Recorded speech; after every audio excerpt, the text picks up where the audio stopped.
nilalang na ito at alamin kung ano ang nais, ipahayag, ituro o ipagbigay alam ng Diyos sa atin sa pamamagitan ng kanilang presensya. At huwag kalimutan magkomento sa ibaba kung aling kwento sa Biblia o pangyayari ang nais mong makita dito sa aming channel at gagawin ko ang aking makakaya upang maipakita ito. Tara na! Simulan natin sa 24 na matatanda. Ang unang pagpapakita nila ay sa pamamagitan ng aklat ng pahayag nang ang apostol na si Juan ay nagsimulang magkaroon ng kanyang mga pangitain habang siya ay nakahiwalay at ipinatapon sa isla ng Patmos.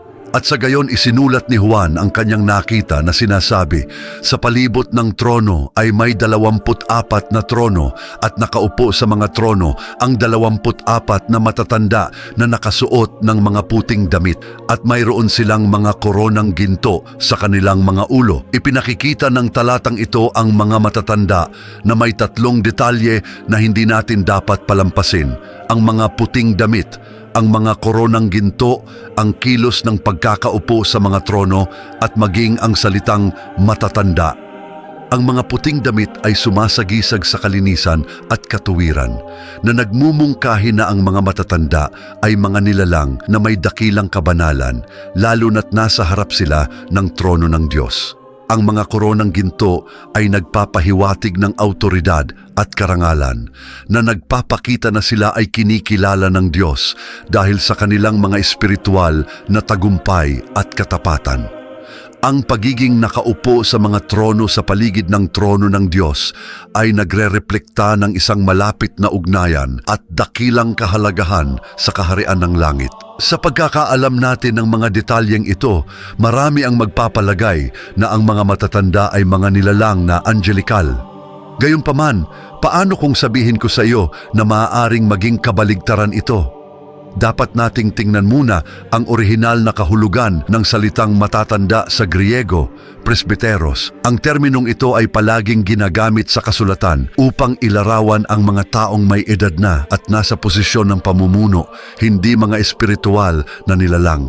Bukod dito, ang paglalarawan sa mga matatanda ay mas tugma sa mga imahe ng mga taong tinubos at ginantimpalaan. Halimbawa, sa Pahayag Kabanata 3, Talata 5, ipinangako ni Jesus sa simbahan sa Sardis, ang magtagumpay ay daramtan din ng puting damit, at sa anumang paraan ay hindi ko buburahin ang kanyang pangalan mula sa aklat ng buhay, at ipapahayag ko ang kanyang pangalan sa harap ng aking Ama at sa harap ng kanyang mga anghel. Sa makatuwid, may malakas na argumento na ang mga 24 na matatanda ay hindi mga anghel, kundi mga taong tinubos na may mataas na posisyon ng karangalan sa langit. Higit pa rito, may mga interpretasyon na nagsasabi na sila ay kumakatawan sa 12 patriarka ng Israel at maging ang 12 apostol ni Jesus. Ito ay sumasagisag sa kabuuan ng plano ng kaligtasan ng Diyos para sa mga naniniwala at sumusunod sa mga yapak ng Panginoon. Ang ikalawa ang Behemoth. Babalik tayo mga 4,000 taon na ang nakararaan sa sinaunang lupain ng Uz, kung saan nakatira ang isang matuwid at may takot sa Diyos na nagngangalang Job. Si Job ay kilala sa kanyang dakilang pananampalataya at kasaganaan hanggang sa isang mapait na araw na lubos na nagbago ng kanyang buhay. Pinahintulutan ng Diyos si Satanas na subukin ang pananampalataya ni Job. Inalis sa kanya ang lahat ng kanyang ari-arian, kalusugan at pamilya. Sa kabila ng lahat, nanatili si Job na tapat nang hindi man lamang nagtatanong ng dahilan ng kanyang pagdurusa. Matapos ang mahabang pag-uusap kasama ang kanyang mga kaibigan tungkol sa mga dahilan ng kanyang paghihirap, sumagot ang Diyos kay Job. Ngunit sa halip na magbigay ng mga direktang sagot, ipinakita ng Diyos ang lawak at pagiging komplikado ng kanyang paglikha. Ipinapakita kay Job kung gaano kalimitado ang pag-unawa ng tao. Sa makapangyarihang talumpating ito ng Diyos, ipinakilala sa atin ang Behemoth, Sa kabanata 40 ng aklat ni Job, sinabi ng Diyos, "Masdan mo ngayon ang behemoth na aking ginawa na kasama mo. Siya'y kumakain ng damo na gaya ng baka. Narito ang kanyang lakas ay nasa kanyang mga balakang at ang kanyang kapangyarihan ay nasa mga kalamnan ng kanyang tiyan. Kanyang iginagalaw ang kanyang buntot na gaya ng isang sedro. Ang mga litid ng kanyang mga hita ay nagkakasama-sama. Ang kanyang mga buto ay parang mga tubong tanso. Ang kanyang mga buto ay parang mga baras ng bakal. Siya ang punong obra ng mga gawa ng Diyos. Ang lumalang sa kanya ay nagbigay sa kanya ng kanyang tabak. Tunay na ang mga bundok ay nagluluwal para sa kanya ng pagkain, pati ng lahat ng hayop sa parang. Siya'y nahihiga sa ilalim ng mga puno ng loto, sa kubling dako ng mga tambo at mga latian. Ang mga puno ng loto ay nagsisililong sa kanya ng kanilang lilim. Ang mga puno ng willow sa batis ay nakapaligid sa kanya. Narito, kahit ang isang ilog ay bumuhos, hindi siya natatakot. Siya'y nananatiling tiwasay kahit ang Jordan ay umabot sa kanyang bibig. Maaari bang sino man siyang mahuli sa harap ng kanyang mga mata o mabutasan ng mga pangaw ang kanyang ilong? Ang detalyadong paglalarawan ng behemoth ay nagbubukas ng maraming katanungan tungkol sa tunay na pagkakakilanlan nito. Ang mga iskolar at teologo ay matagal nang nagtatalo tungkol sa pagkakakilanlan ng behemoth. Ang ilang mga teorya ay nagmumungkahi na ang behemoth ay maaaring isang representasyon ng isang hippopotamus dahil sa tirahan nitong malapit sa tubig at pagkaing herbivore. Gayunpaman, ang paglalarawan ng buntot na parang sedro ay hindi akma sa hitsura ng hippopotamo na may maikli at manipis na buntot. Ang isa pang teorya ay nagmumungkahi na ang behemoth ay maaaring isang elepante. Gayunpaman, kapag sinusuri ang orihinal na salitang ginamit upang ilarawan ang nilalang na tinatawag na hayop, napansin na hindi ito akma sa mga tradisyonal na elepante noong sinaunang panahon, at ang paglalarawan ng buntot at ang tibay ng mga buto ay tila labis para sa isang elepante. Sa kabila ng kayamanan ng mga detalye at maraming naniniwala na talagang nagkaroon ng ganoong nilalang, ang pinakamatanggap na interpretasyon ay ang behemoth ay isang hayop na ganap na representatibo. Bakit naniniwala ang maraming iskolar dito? Una, ang konteksto ng paglalarawan ng behemoth ay puno ng simbolismo. Ginagamit ng Diyos ang behemoth upang ilarawan ang kanyang sariling lakas at kapangyarihan na binibigyang diin ang kawalan ng kapangyarihan ng tao sa harap ng dakilang kamahalan ng Diyos. Ang paglalarawan ng behemoth na nagsasabing, "Narito ngayon ang behemoth na aking ginawa kasama mo, kumakain ng damo gaya ng baka," ay maaaring makita bilang isang talinghaga para sa di mapigilang lakas ng paglikha ng Diyos sa halip na isang literal na hayop. Bukod dito, ang buntot na inihalin tulad sa isang sedro at iba pang mga katangiang pinalabis ay nagpapahiwatig ng isang nilalang na maalamat na nilikha upang magbigay ng takot at paggalang sa lumikha. Ano sa palagay mo? Iwan mo ang iyong opinyon sa mga komento. Ang pangatlo ay isa sa mga pinakakilala, ang Leviathan. Maaring narinig mo na ito, ngunit kakaunti ang talagang nakakaalam kung ano ang nilalang na ito at kung bakit ito nasa mga banal na pahina na iba sa iniisip ng karamihan. Sa aklat pa rin ni Job, ang Leviathan ay ipinakilala sa Kabanata 41 sa isang talumpati ng Diyos kay Job na nagsasabing, "Maaari mo bang hilahin ang Leviathan ng isang kawil o itali ang kanyang dila ng isang lubid? Maaari mo bang lagyan ng kawil ang kanyang ilong o butasin ang kanyang panga ng isang tinik?" Ang paglalarawan ay nagpatuloy sa mga kahangahangang detalye. Walang sino mang sapat na matapang nagisingin siya. Sino nga ba ang maglalakas loob na humarap sa akin? Sino ang nagbigay ng kahit ano sa akin na dapat kong suklian? Ang lahat ng nasa ilalim ng langit ay akin. At natapos nating basahin ang paglalarawan ng Diyos na nagsasabing, "Mula sa kanyang bibig ay lumalabas ang mga sulo. Mga tilamsik ng apoy ay tumatalon mula dito. Mula sa kanyang mga butas ng ilong ay lumalabas ang usok tulad ng isang palayok na kumukulo o o ng mga tambo na nasusunog. Ang kanyang hininga ay nagpapaliyab ng mga uling at mula sa kanyang bibig ay lumalabas ang apoy.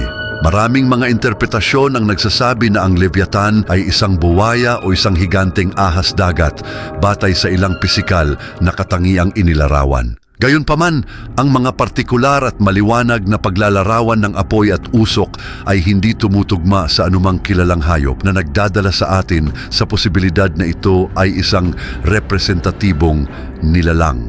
Sa kontekstong biblikal, maaari itong makita bilang personifikasyon ng kasamaan na tanging Diyos lamang ang makakatalo, na binibigyang diin ang kanyang lubos na kapangyarihan sa lahat ng bagay. Ngunit bakit nga ba binanggit ang Leviathan sa Biblia? Unawain na ang presensya ng Leviathan sa aklat ni Job ay hindi upang ipakilala sa atin ang isang nakakatakot at misteryosong nilalang, kundi upang ipakita na kahit sa harap ng mga pinakadimapigil at nakakatakot na puwersa, ang Diyos ay nananatiling supremo at walang kapantay. Ang ikaapat sa ating listahan ay si Melkisedek, isa sa pinakakamisteryosong tauhan sa buong kasulatan at ang tanging tao sa ating listahan. Oo, siya nga ay isang tao at maaaring iniisip mo paano siya naging mas misteryoso kaysa sa lahat ng mga nilalang na ating nakita. Well, ito ay dahil siya ay tao, ngunit isang tao na napakasimboliko na nagbibigay sa atin ng mas maraming tanong kaysa sagot. Balik tayo sa simula ng sangkatauhan sa aklat ng Henesis. Si Melkisedek ay lumitaw ng bigla, walang anumang tala ng kanyang lahi o kasaysayan. Siya ay ipinakilala bilang hari ng Salem at pari ng kataas-taasang Diyos. Sa Henesis Kabanata 14, talata 18 hanggang 20, mababasa natin, at si Melkisedek, hari ng Salem, ay naglabas ng tinapay at alak. Siya'y pari ng kataas-taasang Diyos, at kanyang pinagpala si Abram at sinabi, "Pagpalain si Abram ng kataas-taasang Diyos, may lalang ng langit at lupa, at pagpalain ang kataas-taasang Diyos na nagbigay ng iyong mga kaaway sa iyong kamay."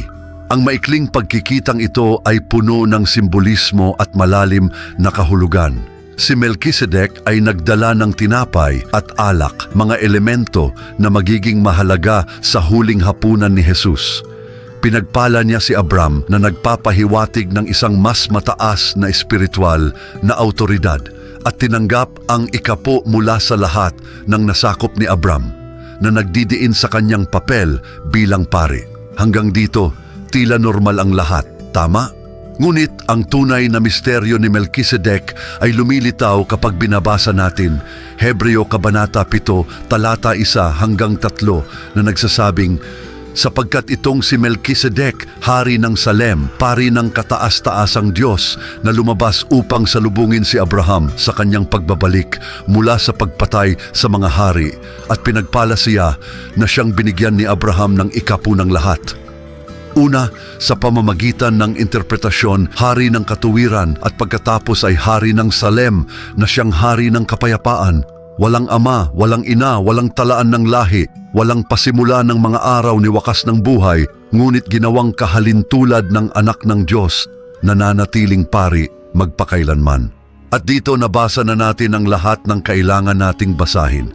Sa makatuwid, si Melkisedek ay ipinakilala bilang isang figura na nagpapakita ng gawaing pagtubos ni Kristo upang maging mas malinaw ang paglalarawan kay Melkisedek bilang isang walang hanggang figura na walang kilalang ugnayang pamilya at may autoridad na lumalampas sa mga kumbensyon, ay nagpapakita at naglalarawan ng mesyanikong papel ni Jesus bilang walang hanggang punong pari. Nagpapakilala ng isang bagong uri ng pagkasaserdote na batay hindi sa lahi, kundi sa merito at walang hanggang kabanalan. Ibig sabihin nito, kahit sa panahon ng Genesis, ang Diyos ay nagtatanim na ng mga binhi at tanda ng kung ano ang darating sa hinaharap. Si Melkisedek ay nagsisilbing isang pahiwatig, isang uri ng anino o figura ng kung ano ang ganap na maihahayag kay Hesukristo. Bagaman ang mga pangyayari sa Genesis ay malayo sa panahon ni Jesus, ang presensya ni Melchizedek ay nagpapakita na ang Diyos ay tumuturo na sa hinaharap at sa pagtatatag ng isang pagkasaserdote na hindi nakabatay sa lahi ng tao, tulad ng mga Levita, kundi sa isang walang hanggang at perpektong orden. Si Melchizedek sa kanyang pagkasaserdote at pagiging hari ay nagpapakita ng katangian ni Jesus na siya rin ay hari at pari. Kaya ang paglitaw ni Melchizedek sa lumang tipan ay naghahanda ng batayan para sa pag-unawa sa gawa ni Kristo sa bagong tipan. Ginagamit ng Diyos si Melchizedek upang ipakita na ang tunay na pagkasaserdote na makapagdadala ng ganap na katuwiran at kapayapaan ay sa wakas maisa sa katuparan kay Jesus. Ang panglima at huling, ang mga upanin. Isipin natin na kasama tayo ng propetang si Ezekiel sa isa sa mga pinakamadilim na panahon sa kasaysayan ng Israel. Si Ezekiel ay isang pari na ipinatapon sa Babylonia pagkatapos ng pagsakop sa Jerusalem ng mga Babylonyo noong 587 taon bago dumating si Kristo. Ang bayan ng Israel ay dinala bilang bihag at ang pag-asa ay tila malayo. Si Ezekiel ay kabilang sa mga ipinatapon na naninirahan sa tabi ng Ilog Kebar, isang mabigat na realidad na puno ng kawalang katiyakan. Sa gitna ng mapanglaw na tagpong ito, nakatanggap si Ezekiel ng sunod-sunod na mga pangitain na nagdadala ng mga mensahe ng paghuhukom, pag-asa at pagpapanumbalik para sa Israel. Sa Ezekiel, Kabanata 1, inilalarawan niya ang isang pangitain na nakita niya sa ika-5 taon ng pagkakatapon ng haring si Joaquin. Nakita ni Ezekiel ang mga gulong o mga upanin na kaakibat ng mga nilalang na ito. Inilalarawan niya ang pangitain na ito ng may kamanghamanghang detalye. Tumingin ako sa mga nilalang na buhay at naroon may isang gulong sa lupa sa tabi ng bawat isa sa mga nilalang na may 4 na mukha. Ang anyo ng mga gulong at ang kanilang estruktura ay tulad ng kulay ng berilo at ang 4 ay may parehong anyo. Ang kanilang anyo at estruktura ay tulad na parang isang gulong sa loob ng isa pang gulong. Ezekiel Kabanata 1, talata 15 at 16. Ang mga gulong na ito, ang mga opanin, ay inilarawan na may visual na komplikadong nagpapahiwatig ng perpeksyon at misteryo. Sila ay kumikinang tulad ng berilo at may estruktura na parang isang gulong sa loob ng isa pang gulong. Nagpatuloy si Ezekiel. Kapag ang mga nilalang na buhay ay lumakad, ang mga gulong ay lumakad sa tabi nila. Kapag ang mga nilalang na buhay ay tumaas mula sa lupa, ang mga gulong ay tumaas din. Saan man nais pumunta ng espiritu, sila ay pumupunta. At ang mga gulong ay tumaas na kasama nila, sapagkat ang espiritu ng mga nilalang na buhay ay nasa mga gulong. Dito, binibigyang diin ni Ezekiel ang perpektong sinkronya sa pagitan ng mga nilalang na buhay at mga upanin. Ang mga gulong ay sumusunod sa mga nilalang na buhay, kumikilos ayon sa kalooban ng espiritu na nasa kanila. Ang mga gulong ay hindi kumikilos ng mag-isa. Sila ay isang ekstensyon ng mga nilalang na buhay, dinadala ang trono ng Diyos ng may kaharian. Ang mga upanin ay may isang mas kakaibang anyo pa, na may mga gilid na puno ng mga mata sa paligid. Ang kanilang kakayahang makita ang lahat at maging nasa lahat ng lugar sa parehong oras.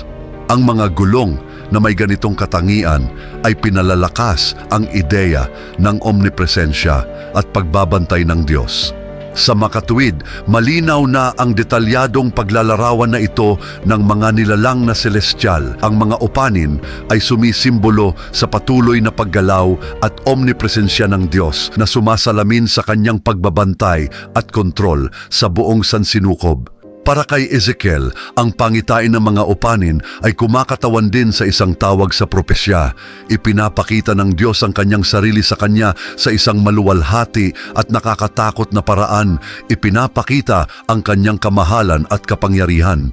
Ito ay nagsilbing pagpapatibay sa misyong propetiko ni Ezekiel. Binibigyan siya ng autoridad na magsalita sa bayan ng Israel. At alam mo ba kung ano ang kahulugan ng nilalang na ito para sa atin? Ang mga upanin ay nagpapaalala sa atin ng patuloy na presensya at pagbabantay ng Diyos sa ating mga buhay. Sila ay sumisimbolo na ang Diyos ay laging gumagalaw, laging naroroon at laging nakakaalam sa lahat ng nangyayari sa sansinukob at sa ating mga buhay. Ang pangitain ng mga gulong na puno ng mga mata ay nagpapakita na walang bagay na hindi nalalaman ng Diyos. Nakikita at nauunawaan niya ang lahat ng ating mga pakikibaka, takot at kaligayahan. Sana ay nagustuhan mo ito at naging mahalaga ito para sa iyo. Pindutin ang video na lumalabas sa iyong screen para magpatuloy na manood, mga yakap at pagpalain ka ng Diyos.